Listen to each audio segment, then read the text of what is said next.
Good day everyone, so hope you're all doing really well. I'm super excited to level 100 Kokomi, and I'll also tell you why you should do that if you do get the opportunity, because in the latest live stream of the new Notcry region, the Luna 1 version if you will, we were introduced to the fact that we can level up characters to 100 and we get a new character called Loma, and she is going to increase the bloom damage of characters. In other words, in your Needle Bloom teams, you're now also going to do Luna Bloom reaction damage, and she's also going to boost that reactions or like the Bloom reactions damage itself. So this is really awesome. This means your Needle Bloom teams are going to come back, and obviously as Kokomi mains, we know if you look at the maths that Kokomi herself is the main damage dealer in a Needle Bloom team. She does about roughly 50%, 51% of the team's total damage, assuming you have like a really good aura management. In other words, you've got a 90% Dendro on the enemy team, Dendro aura on them, and the rest of it is then triggered from Kokomi's Hydro application onto the enemies. So I'm really excited, because what the level 100 means for Kokomi is that she's going to do an increasingly crazy amount of damage, and also the stat gains from level 100 is going to be really beneficial. So let's go through all of this.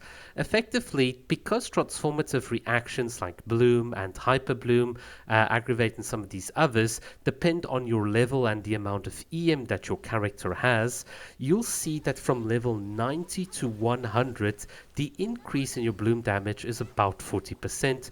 Now please note, this is not the final damage that hits your opponent. That'll typically be like slightly less and so on. I'm not exactly sure what that final number will be, but what I do know is that it's going to be quite a bit of a significant increase to your Needle Bloom teams. And obviously this means that with Loma's increase in Bloom damage itself, you're going to take more self damage from the Dendro cores exploding. So leveling up your Kokomi to 100 will also not only increase her damage as the main damage dealer by quite a bit in the team, but also because Kokomi herself has a high base HP stat, you'll also get increased survivability with Kokomi, since she takes about 40% of the field time, so she does take a bit of Bloom damage herself, and you'll also get increased healing from Kokomi.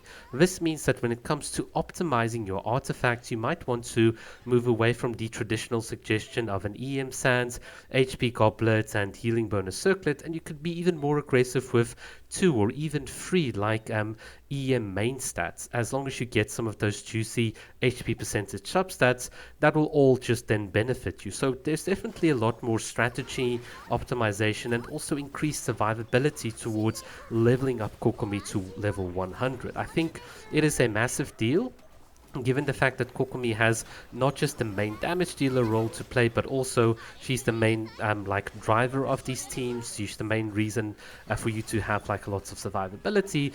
Leveling Kokomi up to level 100 will increase all of this, so overall it is quite a good deal for Kokomi. So that's why I think if you love Needle Bloom teams and you love Kokomi like I do, this is like, it really is like a no-brainer.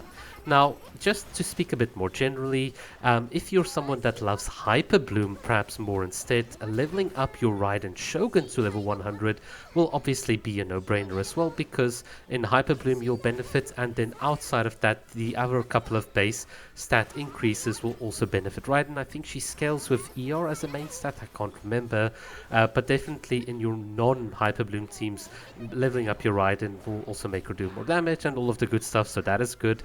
And then just for a bit of completeness sakes, if you're wondering, if you're not interested in transformative reactions, then the other best character to level up would be someone like a Bennett. You'll basically, if you level up your Bennett to level 100, you'll get about a 6%-ish.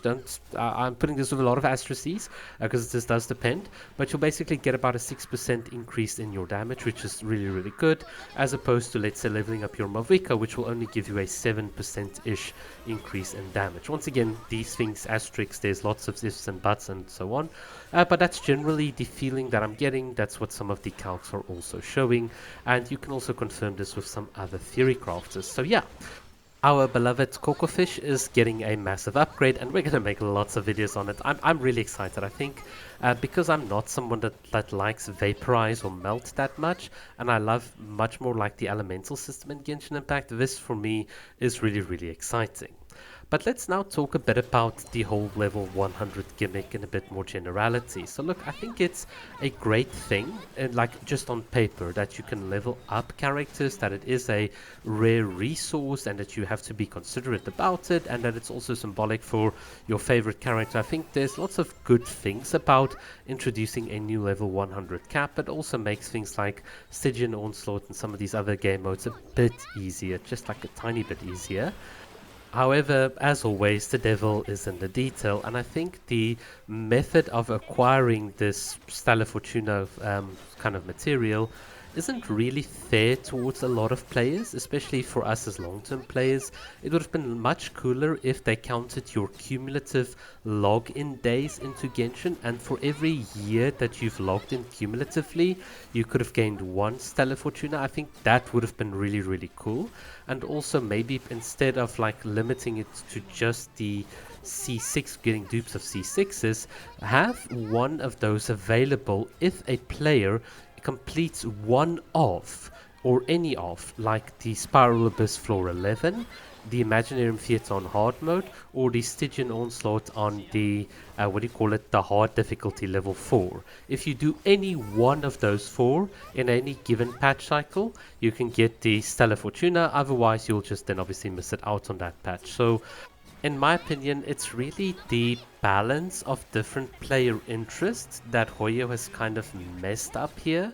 And I think if they had done this in the way I've described it, Genshin itself would have been like in a really, really good spot, because the livestream itself introduced lots of really cool changes, but unfortunately it's just once again something that's very exclusive to people spending a lot of money that can feel a bit icky, especially because Genshin itself always refuse to give us a lot of like whale content, if you will. They always, like the way back in the past, I think around Genshin Impact 1.4 there was this crazy event, and if you didn't have like all of the characters at C6 and even if you did have them at C6, you kind of struggled a lot, and people are like, boo, we don't like whale content, and then the game essentially became very, very easy and watered down. And now all of a sudden with Stygian Onslaught they ramped up the difficulty again to try and sell you stuff. It's very interesting over the years to see how Hoyo's philosophy on all of this has flip-flopped.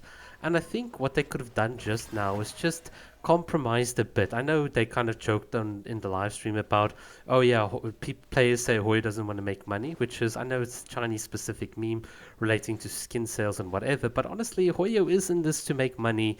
I just think that one of the best ways to make money is also to celebrate your players, not because you're going to get a short-term gain now, but you're going to get the long-term gain of having players stick around. But if you keep on introducing paywalled skins, and unfortunately like paywalled level 100, that's not a proper way to reward us as players, especially those of us that are long-term players, because it all just then becomes RNG, whether someone is going to enjoy the new Nilo Bloom team with Loma, or if you're really going to enjoy it because you can level 100 characters and get even higher of a DPS output. It is funny, it's icky. I don't know how else to describe it, but let me know what you guys think about that. But yeah, that's my thoughts on it.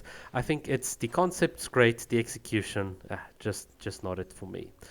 In any case, I am excited. Loma's going to come out, and we are going to see what Notcry has in store for us. Just always, as with all of these games, keep your wits about you. Don't give in to temptation. Don't spend if you don't need to. And then just always be aware of all of these little tactics that the company makes. Criticize them when they do things wrong. Praise them when they do things right, so that we can give them targeted feedback as to what we ultimately want as players. Because, believe it or not, Genshin is also nothing without its players. Alright, that is a lot from me, and I'm excited for Cocofish, so tell me if you're also excited, and see you all around. Cheers!